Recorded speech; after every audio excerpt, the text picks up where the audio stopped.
नमस्कार, गिरीश गुप्ता के चैनल में आपका स्वागत है। तो आज के वीडियो में बात करते हैं अडानी समूह की दो कंपनियों की, और ये दो कंपनियां आपस में रिलेटेड भी हैं।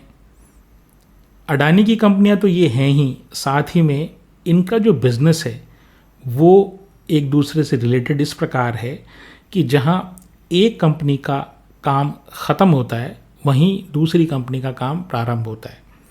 और इन दो कंपनियों का बिजनेस मॉडल अध्ययन करने का अनुरोध हमें श्री आशीष शर्मा जी और श्री सुभाष पाटिल साहब ने। तो चलिए शुरू करते हैं कंपनी के बिज़नेस के बारे में। तो पहली कंपनी है, उसका नाम है अडानी ग्रीन।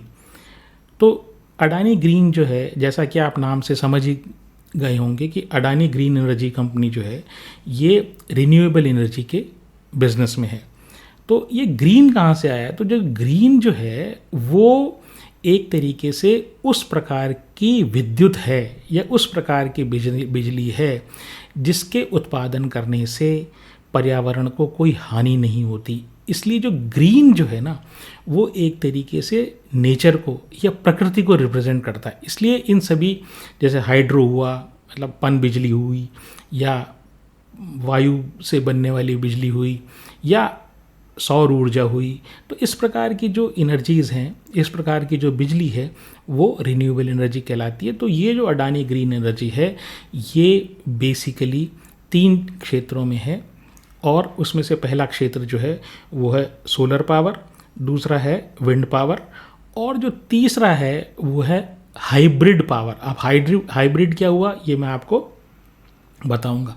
तो अब जान लेते हैं अडानी ग्रीन एनर्जी की खासियत के बारे में।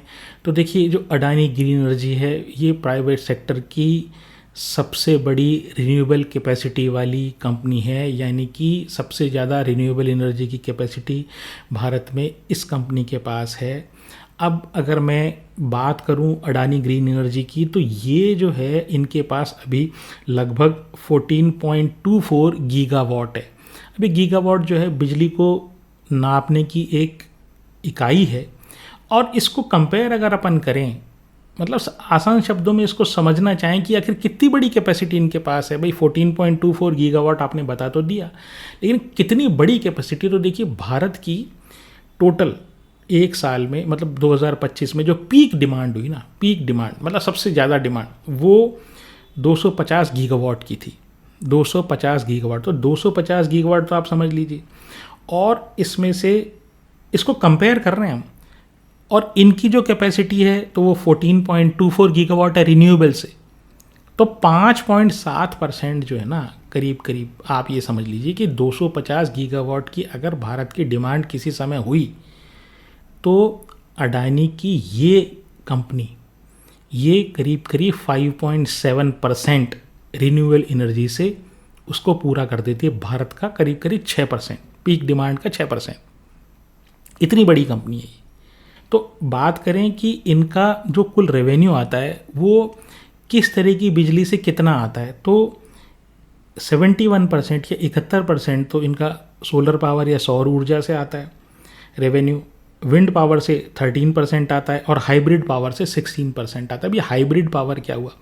देखिए, हाइब्रिड पावर का मतलब ये, देखिए रात में तो सूरज चमकता नहीं है, तो रात के लिए उसको एक सोलर पावर प्लांट को अगर मैं ज्वाइन कर दूं विंड पावर के साथ, मतलब दोनों अगर एक साथ लगा दूं, तो दिन में तो ये चले, यानी सौर ऊर्जा वाला प्लांट चले, और रात में जो है वो जो हवा वसा जो पवन ऊर्जा जो होती है वो उससे मेरा प्लांट चले, तो मेरी बिजली का उत्पादन कभी रुके नहीं।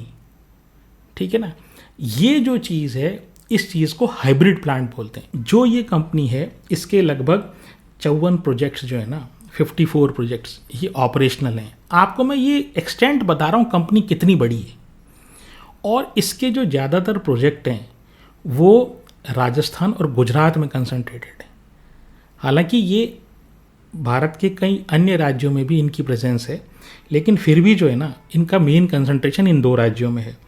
फिर क्या है कि 54 प्रोजेक्ट्स, तो जैसे मैंने बताया ये रन कर रहे हैं, और इसके अलावा 12 जो उनके प्रोजेक्ट्स हैं ना रिन्यूएबल एनर्जी के, वो अंडर कंस्ट्रक्शन है। इनका प्लान ये है कि अभी जो इनकी जो 14.24 गीगावाट की कैपेसिटी है, उसको इस मई में, यानी मई 25 में, जो कल परसों जो गया है मई, उसमें बढ़ाकर 15 गीगावाट कर दिया जाए, और 2030 तक इस कैपेसिटी को बढ़ाकर, रिन्यूएबल एनर्जी की कैपेसिटी को बढ़ाकर 50 गीगावाट कर दिया जाए। तो एक्सपेंशन प्लान्स इनके बहुत अच्छे हैं। तो देखिए, विद्युत तो इन्होंने बना ली, 14.24 गीगावाट की कैपेसिटी तो इन्होंने लगा ली, लेकिन अब ये बेचते किसको हैं? तो देखिए, ये जो बेचते हैं ना, ये सेंट्रल और स्टेट गवर्नमेंट की यूटिलिटीज़ को बोलते हैं, यानी जो पावर डिस्ट्रीब्यूशन कंपनीज हैं ना, उनको बेचते हैं। दूसरी बात जो है, ये बेचते हैं सेंट्रल गवर्नमेंट के कॉरपोरेशंस को, यानी सेंट्रल गवर्नमेंट की कंपनीज़ को। तो कौन सी कंपनी हुई? जैसे आपका एनटीपीसी हुआ, इस तरह की कंपनीज़ को ये अपना पावर बेचते हैं। इससे क्या फ़ायदा है? देखिए, इससे फ़ायदा ये है कि जो सेंट्रल गवर्नमेंट की जो स्थिति है, यानी फाइनेंशियल स्थिति है, वो स्टेट के डिस्कॉम जो हैं उनके कंपैरिजन में काफ़ी अच्छी है। इसलिए जब ये सेंट्रल गवर्नमेंट या सेंट्रल गवर्नमेंट के कॉरपोरेशन के साथ करार करते हैं, तो इनका जो पैसा है ना, वो सिक्योर रहता है। ठीक है, अब मैं ये भी बताऊंगा ये सिक्योरिटी, इनके पैसे की सिक्योरिटी क्यों आवश्यक है। फिर ये जो है ना, इनका ज़्यादातर जो काम है, यानी 86% इनका जो कैपेसिटी है, वो टाइड अप है 25 साल के पावर परचेज एग्रीमेंट से। अब इसका मतलब क्या हुआ? मतलब जिस भी कंपनी को ये बेचते हैं ना, उससे इन्होंने 25 साल का करार कर रखा है। उस करार का मतलब ये है कि भाई 25 साल तक एक फ़िक्स टैरिफ जो है ना, एक फ़िक्स्ड रेट पे मैं आपको बिजली दूंगा। ठीक है, उत्पादन करूंगा और मैं आपको बिजली दूंगा। उससे क्या है कि आपका पैसा जो है ना, वो आपने बिजली का उत्पादन किया, प्लांट लगाया, बिजली का उत्पादन किया, तो आपका पैसा सिक्योर हो गया। तो दो चीज़ें, सामने वाले को मैं 100% वो मेरे से लेगा ही लेगा, तो इस तो पावर परचेज एग्रीमेंट 25 साल का मैंने कर दिया, तो 25 साल का करार हो गया। दूसरी बात, चूंकि वो ज़्यादातर मैं पावर जो बेचता हूँ, वो मैं बेचता हूँ सेंट्रल गवर्नमेंट या उसके कॉरपोरेशंस को, तो मेरे को ऐसा भी नहीं है कि मेरा उधार डूबने का रिस्क है। ठीक है, तो 86% जो इनकी जो टोटल कैपेसिटी है, वो पावर परचेज एग्रीमेंट के साथ सिक्योर्ड है, और जो बाकी इनकी 14% जो कैपेसिटी है, वो मर्चेंट पावर है। मर्चेंट पावर का मतलब ये है कि आप मर्जी आए जिसको बेच सकते हो। ठीक है, तो कई बार गर्मियों में पीक डिमांड होती है, तो उस टाइम 1 यूनिट के 20-20 रुपये भी ये लेते हैं। ठीक है, और कई बार नहीं डिमांड होती तो रेटें बहुत ही कम भी हो जाती है। ठीक है, तो ये आपके ये फ्री है, मतलब आप ये समझ लीजिए, वो ये बिल्कुल 16% जो इनकी कैपेसिटी है, वो बिल्कुल फ्री है, मर्जी आए जिसको बेचें। अब जो इसमें एक खास बात है वो ये है, आपने ये देखा कि भाई ये इसमें सोलर पावर जो है ना, ये 71% है इनके टोटल। इसका कारण क्या है? तो देखिए, इसका कारण ये है कि जो विंड है ना, विंड वो अनसर्टेन है, आपने लगा दी, लेकिन विंड से जो पावर का उत्पादन होता है ना, वो एक्चुअली अनसर्टेन होता है कंपेयर टू सोलर। वो क्यों? भाई सोलर में तो ये गारंटी है ना, सूरज उगेगा ही उगेगा अगले दिन, भाई रात में नहीं उगेगा, अगले दिन उगेगा। और फिर ये हमें पहले से पता होता है कि बारिश का मौसम कौन सा है, और कितने टाइम जो है वो बादल का, साल में कितने दिन क्लाउडी वेदर रहता है। तो इन सब चीज़ों से क्या है, प्लांट के कितना उत्पादन वो कर पाएगा, इसका एस्टिमेशन लगाना आसान होता है। ठीक है, अब ये सारी चीज़ बातें तो आपने समझ ली कि भाई मेरा टिल्ट जो है वो सोलर की तरफ है, फिर मेरी काउंटर पार्टी सेंट्रल गवर्नमेंट की है, फिर मैंने ये भी देख लिया कि मेरी जो बिजली है ना, वो 25 साल तक मैंने सिक्योर कर ली। ठीक है, कि मुझे मिलेगी, मतलब काउंटर पार्टी ना, तो मुझे बिजली, मेरे को सिर्फ उत्पादन करना है, उत्पादन करने के बाद उस प्लांट को मेरे को मेंटेन करना है, क्योंकि मेरा कोई रेगुलर खर्चा नहीं है। भाई बिजली फ्री है, उसमें कोई ईंधन तो लगता नहीं है। जो पवन ऊर्जा से जो पवन जो है वो डिस्ट्रॉय तो होती नहीं है। ठीक है न, या जैसे थर्मल पावर प्लांट है, उसमें तो कोयला जलता है, तो आपको रेगुलर कोयले की सप्लाई चाहिए। लेकिन अगर सोलर पावर प्लांट है या विंड पावर प्लांट है, उसमें ऐसा कोई इशू नहीं है। ठीक है, तो इन्होंने अपना प्लांट लगाने के बाद ग्राहक फिक्स कर लिया और ग्राहक से पैसे फिक्स कर लिए, और ग्राहक भी ऐसा ढूंढा जिस ग्राहक से पैसा गारंटी से आएगा ही आएगा। अब ये चीज़ इन्होंने सिक्योर कर ली। अब बात करते हैं इनके डेट की। अब इन्होंने जितनी भी ये फंडिंग की है ना, ये सब डेट के थ्रू की है, ठीक है। तो इनका जो डेट इक्विटी रेशियो है अडानी ग्रीन एनर्जी में है वो 6.59 है, यानी हर 100 रुपये पर इनके ऊपर 659 यानी 659 रुपीज़ का कर्जा है। लेकिन ये मैंने आपको बताया ना, ये इनकी स्टाइल है, काम करने की स्टाइल है इनकी, ठीक है। अब टोटल इनके पास करीब करीब 80,000 करोड़ का कर्जा है, जिसमें से इंडियन कर्जा भी है और बाहर से लिया हुआ यानी डॉलर डिनोमिनेटेड कर्जा भी इनके पास है। लेकिन इनका जो कैश फ्लो है ना वो काफ़ी अच्छा है। जैसे मैंने बताया भाई, आपको ग्राहक मिल गया, सिक्योर ग्राहक मिल गया, और बिजली की अगर उत्पादन आपने कर दिया, एक पर्टिकुलर रेट फिक्स हो गई, फिर आपको तो ये पता है ना मेरे को इतना पैसा मिलने ही मिलने वाला है, तो उसके चक्कर में ये लोन लेते हैं।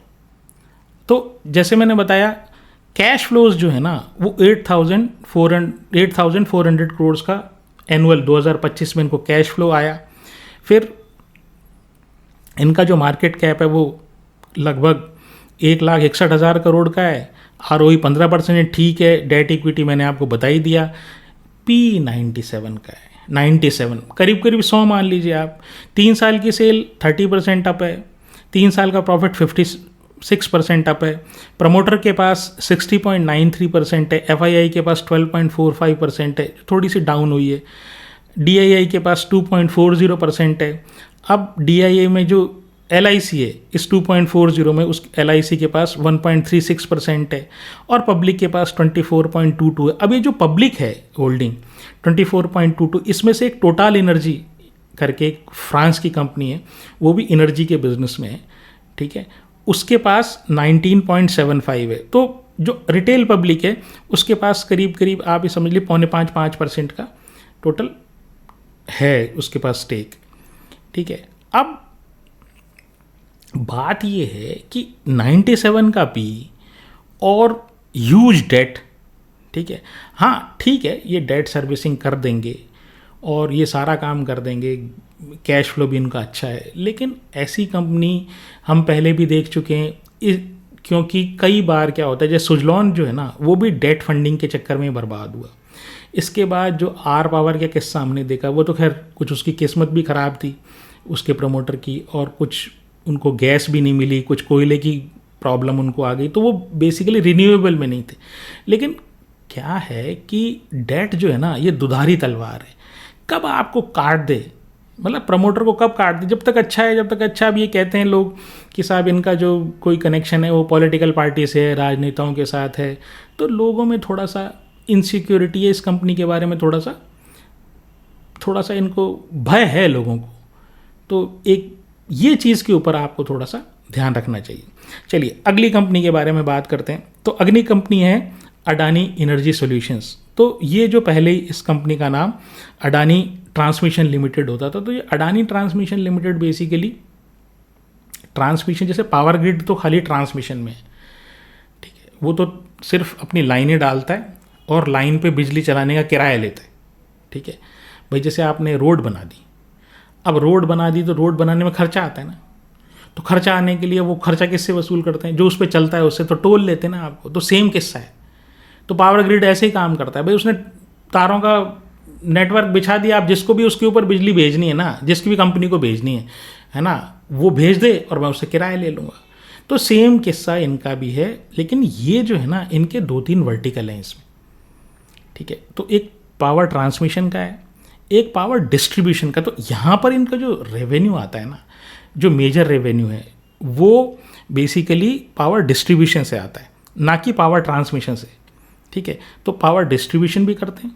मैंने जैसे कहा 2 कंपनियां हैं, एक के बाद एक है, एक का काम खत्म हो जाता है, यानी Adani green energy for example, मतलब उसका पावर जनरेशन का जब काम खत्म हो गया तो अब डिस्ट्रीब्यूशन, और पहले ट्रांसमिशन होगा फिर डिस्ट्रीब्यूशन होगा। तो ट्रांसमिशन और डिस्ट्रीब्यूशन का जो काम है ना वो ये अडानी एनर्जी सॉल्यूशंस करती है।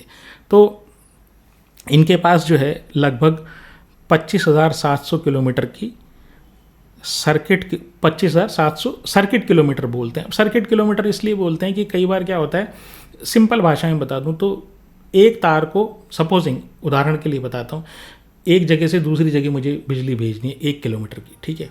अब मान लीजिए कई बार वो उसमें कुछ फॉल्ट आ गया, ठीक है।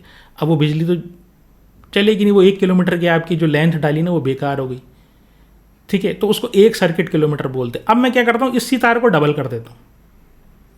अगर मैंने डबल कर दिया इस तार को तो एक में फॉल्ट आ गया, वही एक पॉइंट से दूसरी, उन्हीं दो पॉइंट्स के बीच में है, एक शहर से दूसरी जगह शहर मान लीजिए आप, 1 किलोमीटर की डिस्टेंस है। अब मैंने 2 तार डाल दिए, एक खराब हो गया ना, एक में फॉल्ट आ गया, दूसरा चलता रहे, तो मैं ये बोलूँगा कि जो पहले वाला कंडीशन थी जिसमें सिंगल वायर डला हुआ था वो 1 सर्किट किलोमीटर लेंथ है।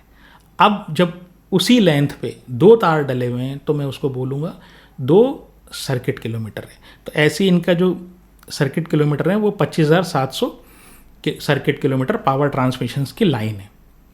फिर दूसरा जो इनका बिजनेस है वो पावर डिस्ट्रीब्यूशन का। तो ये पावर डिस्ट्रीब्यूशन करते हैं तो एक तो मुंबई में करते हैं और एक मुंद्रा SEZ जो है ना वहाँ पर भी करते हैं, और अभी कच्छ और इनके लिए भी इन्होंने अप्लाई किया है, वहाँ के जो एरिया हैं उसके आसपास के वहाँ के लिए उन्होंने अप्लाई किया है।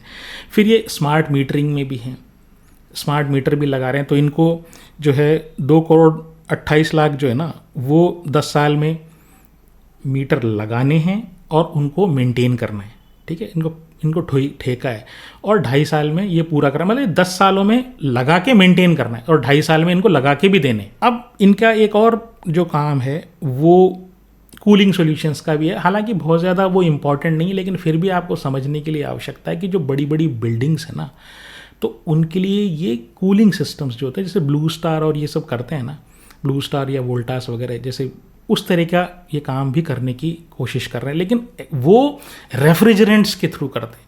इनका सिस्टम कुछ और है, ठीक है। या मैं कभी समय मिलेगा तो उस चीज़ को डिस्कस करूँगा कि ये आखिरकार क्या कर रहे हैं। ये पानी के थ्रू रेफ्रिजरेशन करेंगे, ठीक है। उसको पानी के थ्रू उन बिल्डिंग्स को जहाँ पर ये बिजली भेजते हैं वहाँ पर उसको ठंडा करने की कोशिश करेंगे। फिर क्या है, अब ये बात ये कि आपने नेटवर्क तो डाल दिया, अब नेटवर्क मैंने डाल दिया, अब इसको ये बताओ कि भाई ये बिजली जो है ना ये कोई लेगा भी कि नहीं। तो देखिए इसमें क्या होता है कि ये जिनसे भी करार करते हैं, डिस्कॉम से करार करते हैं, जहाँ भी बिजली पहुँच रही है उनसे करार करते हैं, तो वहाँ से एक ये गारंटी लेते हैं कि भाई मेरे को तो जो आप पैसा दोगे ना, आप बिजली उस पर रन करो या ना करो, ठीक है, लेकिन मैं तो आपको नेटवर्क की अवेलेबिलिटी के हिसाब से पैसा लूँगा। आप ऐसा समझ लीजिए एक रोड बनाई, ठीक है, और उस पर आपने कहा भाई आपके पास कार है और किसी ने रोड बनाई, आपने कहा साहब मैं तो इस रोड पे जाऊंगा, ठीक है, मेरे लिए रिजर्व कर दो आप। वो सामने वाली पार्टी आपसे ये कहेगी कि देखो यार बात ये है, ये रोड मेरी चालू रहेगी, ठीक है, आपके लिए मैंने अलग से जगह छोड़ रखी है। अब आप कार चलाओ इसके ऊपर या नहीं चलाओ, यहाँ से जाओ या ना जाओ, मुझे उसका किराया देना पड़ेगा। सेम सिस्टम है। तो नेटवर्क अवेलेबिलिटी के ऊपर इनको पैसा मिलता है करार होने के बाद, ठीक है। एक चीज़ तो ये, दूसरी चीज़ ये सामने वाली पार्टी पैसे नहीं दे तो उसके लिए इन्होंने क्या कर रखा है कि जो गवर्नमेंट ऑफ इंडिया की एक एजेंसी है पावर ग्रिड जो है, तो पावर ग्रिड के थ्रू इनको करीब करीब 60 से 70% इनका जो टोटल पैसा है ना वो उसके थ्रू मिलता है, ठीक है। मतलब पावर ग्रिड जो है ना वो बीच में एजेंसी है, उसकी एक एजेंसी है, पावर ग्रिड की भी एक एजेंसी है, आप तो पावर ग्रिड मान लीजिए। तो पावर ग्रिड की एजेंसी ना वो इस बात को तय करता है कि भाई वो सामने वाली पार्टी जो बिजली जिसने ये रिजर्व किए ना इनकी लाइंस बिजली अपने पास तक बिजली लाने के लिए, डिस्कॉम वगैरह ने, तो ये बीच में मीडिएटर है भाई। अडानी वाला तो वो जो पावर ग्रिड वाले से 60 से 70% जो टोटल इनका होता है, जितना रेवेन्यू होता है 60 से 70% इस तरह की गारंटी से लिंक्ड है कि इनको तो पावर ग्रिड वाले पैसा देंगे, सामने वाले से लेना देना नहीं है, ठीक है। और बाकी जो है ये इंडिपेंडेंट है, मतलब इंडिपेंडेंट करार करते हैं ये किसी डिस्कॉम से, ठीक है। अब आप कहेंगे उसमें तो डिस्कॉम की हालत ख़राब है, वहाँ तो डिफ़ॉल्ट होने का खतरा है, तो हाँ है खतरा, लेकिन अभी तक जो है ना, अभी तक इनके सामने ऐसी कोई स्थिति नहीं आई है। तो पावर डिस्ट्रीब्यूशन से 52% रेवेन्यू आता है। 35% रेवेन्यू जो आता है वो जो ये किराए पे अपनी लाइनें चलाते हैं, 35% रेवेन्यू वहाँ से आता है। इसके बाद जो ट्रेडिंग करते हैं कुछ, ये पावर के ट्रेडिंग ये सब, उससे 5.5% आता है। और बाकी जो है 7.5% है ये स्मार्ट मीटरिंग, कूलिंग सोल्यूशन और बहुत सारे छोटे छोटे आप जो आइटम है उनसे आता है। इनका जो डेट इक्विटी रेशियो है वो जो है वो 1.83 है, मतलब अडानी एनर्जी सॉल्यूशंस का। और बोरोइंग इनका 40,275 करोड़ का है। और एक साल का जो इनका कैश फ्लो आता है ना वो 8,695 आता है, मतलब कैश फ्लो फ्रॉम ऑपरेशंस। तो आप ये समझ लीजिए ये करीब करीब 8,000 मान लीजिए। तो ये 5 साल की अगर ये बोरोइंग 40,000 की फिक्स हो जाए तो ये 5 साल में अपने कैश फ्लो से, यानी कैश फ्लो जैसे मैंने बताया 8,695 करोड़ है, तो आसानी से डेट को ये रीपे कर सकते हैं। लेकिन ये लगातार डेट लेते हैं क्योंकि इनको एक्सपेंशन करना है, ठीक है। तो मार्केट कैप जो इनका है वो 1,04,000 करोड़ का है। डेट टू इक्विटी 1.83 जैसे मैंने बताया। ROE 13% है, ठीक है। पी जो है वो फिर 47 का है। वो अडानी ग्रीन एनर्जी में ये 97 का था, यहाँ पर उससे आधा है, लेकिन फिर भी डेट के हिसाब से फिर भी ये ज़्यादा है। 3 साल की जो सेल है वो बढ़ी है 28%। 3 साल का जो प्रॉफिट है वो करीब करीब 23% बढ़ा है। प्रमोटर के पास 70% है, FII के पास 18% है, DII के पास 6% है, पब्लिक के पास 6% है। तो अब देखिए ये जो 2 कंपनियों की हमने जो बात की ना, इसमें आपको एक बात ध्यान रखनी है कि देखिए इनका बिजनेस बहुत अच्छा है, इनका एग्जीक्यूशन बहुत अच्छा है, ठीक है। लेकिन इनके साथ जो प्रॉब्लम है ना वो है डेट की। अभी तक ये डेट रीपेमेंट करते हैं, लेकिन पिछले जितने भी इस तरह के किस्से हुए हैं, हो सकता है आप सफल हो जाएं कि भाई आप इस डेट को, आप इतने बड़े हो जाएं कि आपके लिए जो डेट है ना ये बहुत ही मामूली बन जाए। लेकिन डेट जो है ना वो कभी सोता नहीं है, मतलब हर सेकंड हर पल आपका मीटर चलता रहता है। कहीं भी कुछ भी थोड़ा बहुत भी, देखिए कभी भी कोई चीज़ परफेक्ट नहीं होती। तो डेट ऐसी चीज़ है कि अच्छे अच्छे आदमी को डुबो देती है। और बहुत सारे किस्से हमने पहले इस बारे में, हम कंपनीज को देखते हैं, है ना, आप सभी जानते हैं इस बारे में। तो क्या है, अब ये चॉइस आपकी है। ग्रोथ इनका ज़बरदस्त है, कैश फ्लो इनका ज़बरदस्त है, एग्जीक्यूशन इनका ज़बरदस्त है। जो 2 प्रॉब्लम्स है ना, एक तो ये कि इनको पॉलिटिकल पार्टी से, पॉलिटिशियंस के साथ रिलेट किया जाता है। और हिंडनबर्ग का किस्सा आपने देख ही लिया। हिंडनबर्ग के टाइम में इनके शेयर्स की बड़ी ज़बरदस्त पिटाई हुई। अभी भी इनके इतना डेट होने के बावजूद भी इनके शेयर्स जो पी है ना वो बहुत हाई है। हाँ, हाई ग्रोथ कंपनीज है, इसमें कोई शक नहीं है, लेकिन डेट फंडेड ग्रोथ। अगर इंटरनल अक्रूवल बेस्ड अगर इनकी ग्रोथ होती तो शायद बहुत ही बढ़िया शानदार कंपनीज होती। तो अगर आप इन कंपनियों में निवेश करने का विचार करें तो एक छोटा सा फ्रेमवर्क मैंने आपको दिया है, आप एक बार इसको टटोल लें और आपको लगता है कि हाँ आपको ये कंपनी अच्छी लगती है तो अपने फाइनेंशियल एडवाइज़र से पूछें और इस कंपनी में निवेश करने का विचार करें। मेरी कंपनियों में कोई खरीदने या बेचने की राय नहीं है। आज के लिए इतना ही। नमस्कार, धन्यवाद, जय हिंद।